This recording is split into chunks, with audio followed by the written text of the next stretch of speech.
Brace yourselves, we are tearing apart this mystery for educational purposes, and while these theories are our own, they will completely rewire your perspective. We aren't pointing fingers at anyone criminally. Got a tip regarding Nancy Guthrie's whereabouts? Reach out to the Pima County Sheriff or the Phoenix FBI branch immediately. Forget the remote pundits. Brian Entin has spent more time pounding the Tucson pavement for this investigation than anyone else. He didn't just drop by for a weekend. The guy spent solid weeks exploring the Catalina Foothills firsthand. He actually paced the exact boundaries around Nancy's home. Reporting straight out of the pitch-black void on North Camino Escalante, he showed us exactly how isolating that starlit desert gets. Plus, he managed to interview locals who completely refused to chat with any competing news crews. His networking within the police force unlocked exclusive insider details that completely bypassed the mainstream media. More importantly, he captured a specific piece of evidence with unparalleled precision that blew every other journalist out of the water. Hovering a drone right above her residence, he recorded a sweeping bird's-eye perspective of everything. The main entrance, the back gate, the carport, the desert scrub, and exactly how every single building physically connects together. During his day, 59 broadcast aired on March 31st, 2026, Entin analyzed those clips alongside veteran Pima County murder investigator Kurt Dabb. The things the ex-cop noticed while scrutinizing distinct spots in that aerial video, he zeroed in on exactly where the forensics teams were focusing, revealing a massive clue that the giant news networks completely failed to highlight. We are tearing apart that aerial footage tonight because one particular discovery linked straight to the victim's garage completely shatters the accepted narrative of her disappearance. Stick around. Before diving into the carport or unpacking that hidden gem tucked inside the police chronologies that mainstream anchors ignored, we first have to break down the concept of perspective photography. We will explain how these angles guide professional detectives and why a former Pima County murder cop catching them on film near the victim's house is a massive game changer, rather than just some trivial footnote. Many of you have tracked this mystery from the start. You have memorized the timelines. You recognize the disguised prowler. You remember the security footage. But what might genuinely shock you, and what the public rarely analyzes deeply enough, is a single corroborated clue. This is a rock-solid police-backed puzzle piece placed at the very start of the evening. Forget 2:12 a.m. when the intruder arrived. We are looking at 9:48 p.m., the exact moment Nancy pulled in. You will finally grasp the complete picture following the intensive deep dive we have prepared for you tonight. You will be left agonizing over the exact same riddle that keeps our team awake. Who or what was already waiting inside that carport when she parked her vehicle?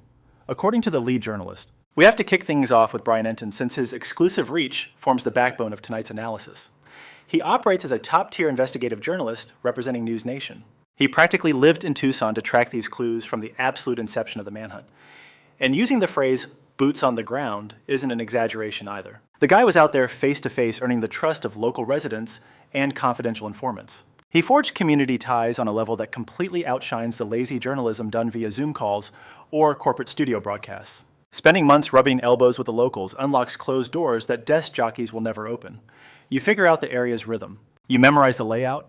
You cultivate friendships that yield explosive secrets, stuff you would never uncover at a police briefing. Entin personally patrolled the victim's block. He stood right outside her house during the pitch-black hours, experiencing firsthand how terrifyingly blind you become when a neighborhood lacks basic illumination. He even chatted with a local woman named Laura, who dropped her own chilling theory regarding the events that unfolded near the driveway that evening. The man broadcasted classified police intel that rival broadcasting networks could only dream of getting their hands on. That includes leaked reports detailing how the cops severely botched things during the initial hunt. We will circle back to those errors shortly. However, Entin also launched a quadcopter above her estate, which happens to be the crucial focal point of tonight's breakdown. Capturing aerial surveillance elevated his journalism into a completely different stratosphere compared to previous coverage. Airborne cameras provide a godlike vantage point that completely obliterates what you notice while standing on the sidewalk.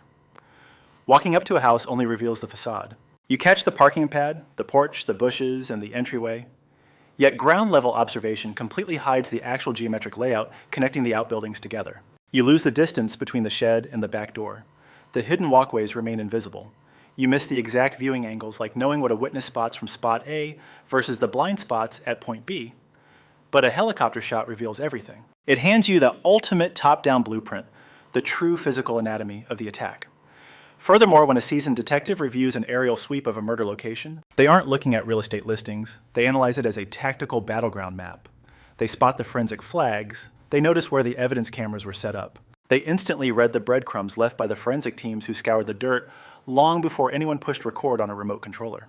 Kurt Dabb analyzed that clip and immediately caught a hidden detail that went completely over the heads of U.S. civilians. Kurt is a master at deciphering crime zones. The guy isn't some armchair pundit spinning wild theories from a cushy studio desk.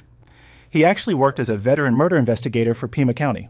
This implies he dedicated decades to hunting violent predators across the exact same desert terrains and legal systems where Nancy ultimately vanished without a trace. He understands the precise mindset of the local sheriffs. He possesses intimate knowledge of the rugged Catalina cliffs. He commands the geography, and thanks to years of hands-on grit, he can spot standard forensic protocols unfolding in real time simply because he uses to run those exact same plays. Sitting down officially with the reporter for the day, 59 broadcast, the veteran cop dropped multiple heavy-hitting fact-check declarations that were fully documented by a minute for the public. He confidently asserted his expert opinion that kidnapping Nancy wasn't just some random spur-of-the-moment ambush. He explained that the suspects executed a highly calculated strike, stressing that the attack was heavily orchestrated, mapped out in advance, and extremely personal. He officially declared it highly probable that the perpetrators stalked the residents long before the actual hit, whether it was the main killer or their getaway partner. The perpetrators had this estate completely scouted well in advance of January 31st. These attackers, or their proxies, studied the grounds thoroughly to map out every single access point, surveillance lens, hidden corner, and crucial time frame. Nothing about this crime happened by chance. It was meticulously orchestrated.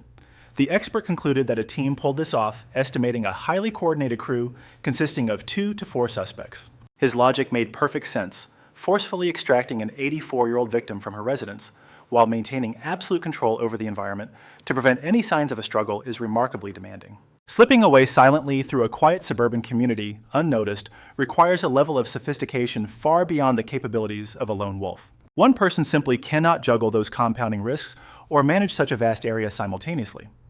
The commentator then analyzed the surprisingly pristine state of the victim's house. Police contacts verified a chilling fact reported by the journalist. The victim's living space completely lacked any physical indicators of a violent struggle. Everything remained perfectly neat and undisturbed. The analyst personally described this remarkably tidy scene as genuinely unsettling and strange. However, he quickly analyzed the situation through the seasoned lens of a murder investigator, concluding that the intruders executed a heavily rehearsed blueprint. The perpetrators accomplished their mission flawlessly.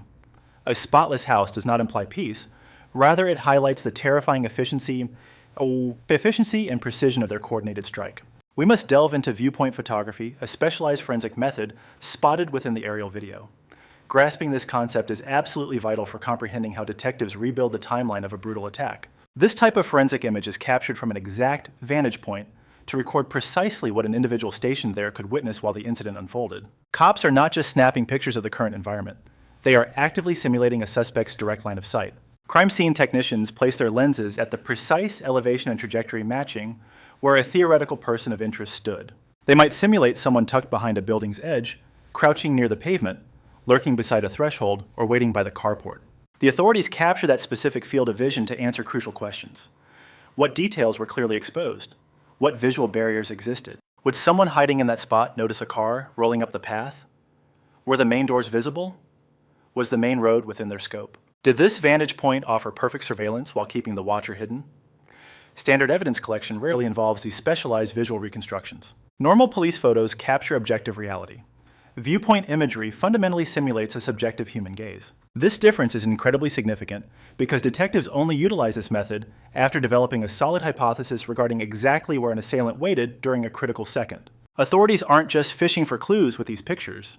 They use them to cement proof for a working narrative that their team is actively piecing together.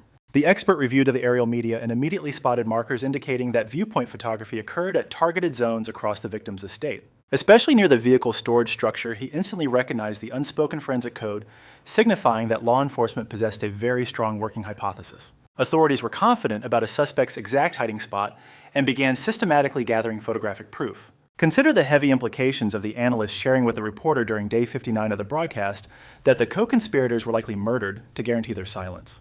A ruthless ringleader could easily pull the trigger on such a grim choice, permanently eliminating his own crew members to tie up loose ends.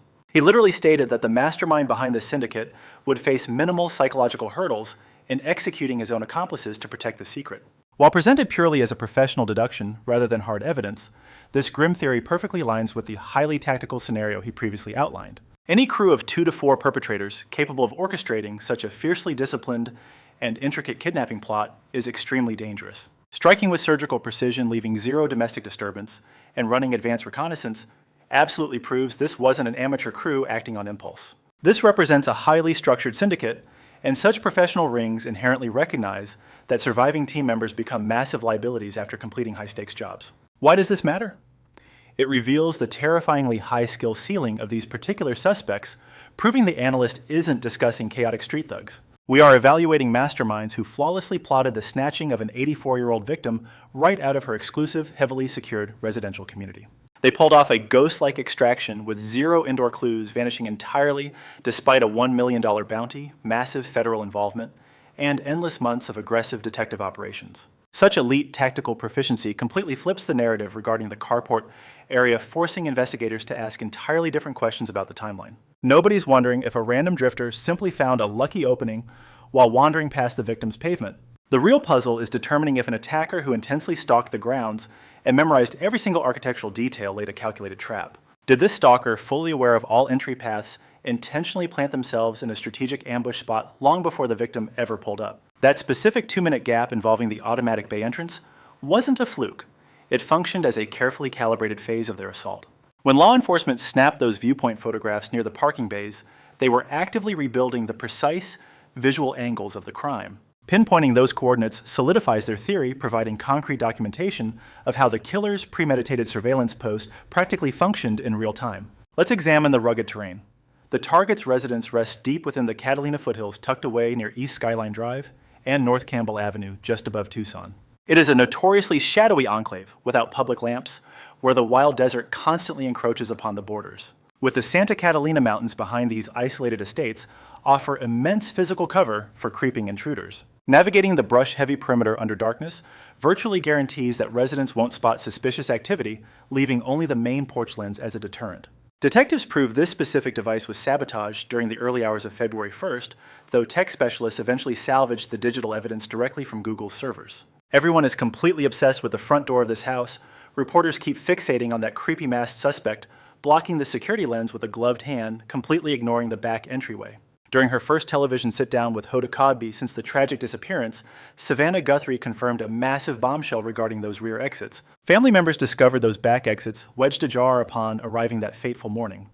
The doors were not smashed or pried, but deliberately blocked from closing. Someone intentionally kept that pathway clear. Leaving a doorway cracked like that means the person either just walked out or planned to return shortly, signaling pure staging or a quick getaway. There are zero signs of any violent confrontation here. Looking at the public media files and standard news photos released during this ongoing probe, you can clearly spot a vehicle bay on the premises. While that carport is obvious in pictures, reporters have barely mentioned it at all.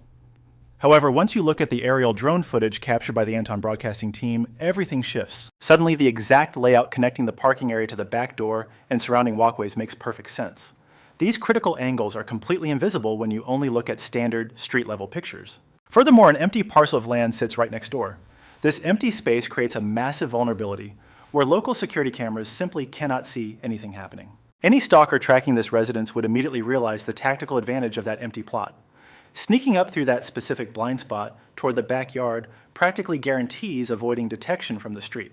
A paranoid intruder would absolutely choose this exact stealthy route.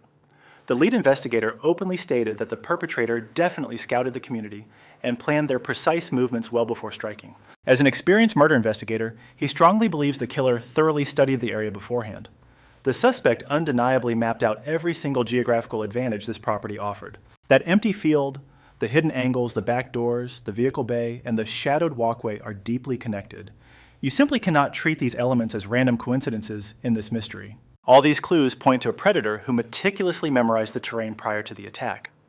Let us examine the official police schedule for Saturday, January 31st, 2026. We need to break this down step by step. Nancy Guthrie departed her house at 5:32 that afternoon to eat dinner with her daughter Annie and her son-in-law Tommaso. She enjoyed a wonderfully quiet gathering with her loved ones that night.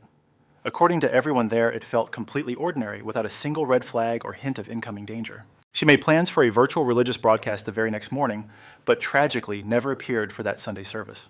A relative safely drove her back to her personal residence at 9:48 that night. Tommaso was officially the final individual to witness her breathing. Her carport raised up at 9:48 post-meridiem, then shut completely just 2 minutes later at 9:50. Authorities have absolutely verified both of these exact times. Numerous major news corporations published these moments based strictly on the verified police documents provided to the public. Heavy hitters like the Associated Press. ABC 15 Newsweek and the Washington Times reported this. The entryway lifted at 9:48 and sealed again at 9:52, establishing an undisputed factual sequence. After that moment, a massive 3.5-hour gap completely erases the narrative. The front porch security system suddenly dropped its signal at 1:47 in the morning on February 1st. Detectives openly validated this exact timing. Police originally claimed they lacked footage due to her lacking a premium cloud plan, but that explanation turned out to be totally misleading. Cyber specialists diving into the system's hidden coding managed to salvage crucial pictures. Everyone assumed those specific files were permanently ruined or erased, yet the technicians successfully resurrected them. The hidden application registered motion right outside the main entryway at precisely 2:12 in the morning. Shortly after, at 2:28, another critical technological event occurred. Her medical heart monitor suddenly disconnected from her cellular device. During that terrifying 16-minute stretch between 2:12 and 2:28, the disguised prowler lingered on her porch. They carried a weapon and wore a highly recognizable black 25-liter Ozark Trail rucksack. The suspect clenched a torch between their teeth while sporting heavily padded hand coverings. Sporting a pistol on their hip, this person aggressively sabotaged the recording equipment. They blocked the optical sensor and dragged a potted plant over to hide the gadget entirely. Nobody has ever figured out the true identity of this mysterious intruder. The authorities have 0 suspects in custody and flat out refuse to share any potential names. That disguised lurker, spotted at 2:12 in the morning, dominates every single news broadcast. Society literally built its entire understanding of the tragedy around that endlessly debated snapshot. However, that single photograph completely ignores 4 hours and 22 minutes of missing time. We know absolutely nothing about the period stretching from 9:50 at night until 2:12 in the morning. This represents a massive, terrifying void in the official police narrative. Interestingly enough, that vehicle bay incident kicks off the entire unexplained blank period. You really have to see what the Entin team captured from the sky on a day 59. Their flying camera caught the forensic squad right in the middle of their active operation. That footage offered a level of clarity completely unachievable from standard street-level news broadcasts. We finally saw a bird's-eye blueprint of the murder site. The overhead angle beautifully maps out the walkways, structural gaps, and the secret pathways connecting the yard to the street. It mapped the exact distance between the vehicle bay, the rear deck, and those wedged exitways. While authorities were revisiting the premises for further analysis, they unintentionally revealed something huge. Both the Fox News helicopter and Entin's remote flyers filmed cops heavily tearing into the location. The detectives were completely immersed in a hardcore physical examination of the home. The Fox News chopper explicitly recorded an official utilizing power tools and climbing gear right against the victim's back wall. You definitely do not need heavy hardware just to snap some forensic photos. Whipping out step stools and boring tools means they were actively dismantling the structural evidence. They were clearly extracting physical clues directly out of the house framing. Those technicians surgically pulled something deeply lodged inside the exterior paneling for official logging. Entin's sky camera filmed the cops during peak forensic recovery, allowing the lead detective to spot a familiar strategy. He immediately realized the squad was capturing line-of-sight reference images from highly targeted angles. From his elevated viewpoint, the expert easily tracked where the technicians kept standing to frame their lenses. They were strategically placing themselves across very specific zones within the yard. Naturally, the perimeter wrapping around the carport was a major focus area for them. His analysis regarding their photographic methods is based on hard facts, not just wild guesses. He personally utilized these exact framing tactics during his long tenure solving murders. The veteran completely understood their process because he has viewed these scenarios from every conceivable angle. Seeing the cops lock onto those particular coordinates proved they were testing a solid hypothesis. The team was clearly trying to figure out where suspects were standing at exact timestamps. They were actively compiling the physical proof needed to back up their timeline. A secret police source actually contacted the news anchor confidentially to expose the blunders and endless scene revisits. Take this with a massive grain of salt, because we are relying entirely on a lone, unnamed whistleblower here. NewsNation published these details through Entin, where an informant claimed the first squad tackling the New York investigation had absolutely zero murder expertise. When the call initially dropped, seasoned murder cops were nowhere near the actual crime scene. Our contact alleges the person running the entire operation took on the leadership position without ever working a fatal tragedy in their life. Nepotism allegedly poisoned the entire process, with completely unqualified cronies butchering crucial choices right from the very beginning. Again, this comes from just one hidden voice that the Pima County sheriff refuses to address, yet It perfectly explains the mystery surrounding the carport. Should an amateur crew have truly botched the initial sweep, law enforcement flocking back to the house repeatedly means they aren't merely chasing fresh leads. They are likely fixing massive blunders by attempting to perform basic forensic duties weeks after Nancy vanished, which obviously should have happened immediately. Perhaps that parking structure, when ignored initially, meaning those aerial camera angles spotted by DAB, show authorities scrambling to map an entirely neglected zone. If true, keeping the public in the dark goes way beyond standard procedure. It exposes an entire department desperately trying to fix day one failures. DAB actually touched on this bizarre situation in a roundabout way, specifically stating, "You need a flawless sweep." Securing every possible piece of evidence is paramount, which means bringing in specialized crime lab experts and camera crews to extensively document the area. Experts must dust for prints, collect genetic samples heavily, lock down the entire perimeter, and comprehensively inventory all items during any potential felony. Visual evidence prints and biological markers are mandatory because a tidy living space never gives cops a free pass to ignore protocol. Professionals relentlessly scour every single square foot, and that absolutely includes the vehicle bays, the crucial factor everyone seemingly overlooked. The police timeline lays it all out using multiple verified records, yet the general public has completely brushed it aside. At 9:48 at night, she pulls up, triggering the door, which shuts at 9:50, presenting a basic 2-minute narrative. Most assume the victim simply returned to her residence, parked her car, strolled indoors, and let the barrier shut normally. Major news outlets swallowed that lazy theory completely without digging any deeper into her supposedly mundane entry. While society accepted that basic premise, it completely fails to explain the shocking details DAB noticed while analyzing the aerial tape. That simple story also completely ignores why authorities constantly swarm back to that exact same spot on the property. Nothing about the official narrative answers the glaring mysteries bothering a veteran murder investigator who has spent decades tearing apart complicated crime environments. Did an ambush await her arrival, especially since DAB publicly stated the strike needed between 2 and 4 culprits who extensively scouted the Yanto residence? According to his analysis, the assailants executed their trap so flawlessly that they left behind zero signs of a violent struggle within the pristine house. Finding Gore isolated solely on the outside steps completely shifts our understanding of how an expertly orchestrated kidnapping truly unfolds in reality. Spotting a disguised prowler at 2:12 in the morning implies either a delayed break-in or perpetrators trying to clean up a prior assault. Whoever carefully orchestrated and watched this target absolutely did not make their initial appearance past 2 in the morning. Attackers naturally sneak in much earlier under the cover of darkness, securing their tactical spots completely undetected right before the 9:48 entry. After she rolled up at 9:48, everything sealed tight by 9:50, meaning a stalker hiding out back had a 2-minute strike window. They could be lurking near the parking structure, lurking by the rear patio, or waiting anywhere along her walking route into the main house. That quick 2-minute cycle of the bay opening and closing represents the horrifying exact second a calculated ambush turned into physical violence. Specialized photography of the driveway perfectly supports this exact tactical theory, which is the precise violent recreation DAB spotted on the aerial feed. When veteran murder cops watch forensic teams capturing highly specific camera angles around a single property sector, they immediately recognize the tactical implications. To be perfectly transparent, this remains deductive reasoning rather than absolute truth, considering authorities refuse to discuss those missing 2 minutes. While police heavily guard whatever evidence surfaced inside that enclosed bay, the existence of those spatial photographs is undeniable. DAB verified that technicians captured these specific depth-focused images right outside the vehicle doors, a technique reserved entirely for mapping brutal attacks. Multiple verified records prove the bay operated over a brief 2-minute span, exactly 4 hours and 22 minutes before cameras caught the masculine intruder. An immaculate living room combined with forced rear entries explains why detectives kept swarming the house, proving the carport is a critical linchpin. Everything likely started out there, especially after Savannah Guthrie verified that the victim's relatives discovered completely unsecured rear exits the very next morning.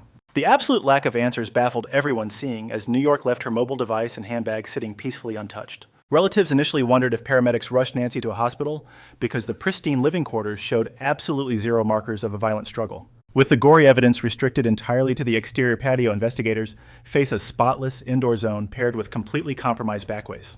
We must also factor in the bloody steps, plus a vehicle bay that operated during a highly suspicious 2-minute burst around 9:48 at night. All of this is compounded by a disguised suspect showing up 4 hours and 22 minutes later at roughly 2:12 in the morning. Detectives mapping out the physical timeline must seamlessly weave every single one of these wildly conflicting clues into a cohesive nightmare. Blood pooled at the main entrance points directly to a brutal confrontation, while that wedged open rear exit screams premeditation. An untouched living space proves the chaos was contained, making those garage doors shifting at 9:48, the initial confirmed action. Capturing camera angles out there serves to solve one distinct mystery. Exactly what was visible to a lurking figure as that specific car rolled up the driveway at 9:48 that evening? How clear was the suspect's vantage point, and which precise route did they take to breach the house? Furthermore, how do the forensic traces scattered around the perimeter pinpoint the exact identities and timings involved? The truth absolutely exists. Detectives hold those facts close, leaving everyday citizens completely in the dark. This creates a massive unresolved puzzle for the locals. We need to face the grim reality of the current situation. Nancy Guthrie vanished without a trace on February 1st, 2026. Federal agents and local cops are actively working the case, yet nobody is in handcuffs, and 0 suspects have been officially identified. That massive $1 million bounty remains entirely untouched. One analyst recently proposed a chilling explanation for why that fortune has not tempted a single informant. The mastermind behind this plot might have permanently quieted any co-conspirators just to keep the entire scheme totally buried. To quote his exact phrasing, choosing to eliminate liabilities would be an incredibly easy call for whoever's pulling the strings. We must stress that this remains an educated guess rather than proven evidence, and we treat it accordingly. Ultimately, observers are just watching a sluggish, ongoing manhunt. Authorities keep revisiting crime scenes, bagging clues, and conducting lab tests without sharing a single breakthrough. The disconnect between police intelligence and community awareness is currently massive. That parking structure is the biggest black hole. What actually occurred during those critical 2 minutes, and what clues emerged during the forensic sweep. We still need to know what those camera angles captured and how the physical recreations revealed the evening's opening moments to the cops. Solutions to these mysteries exist. The raw case files contain the absolute truth, and everyone following this tragedy must demand transparency.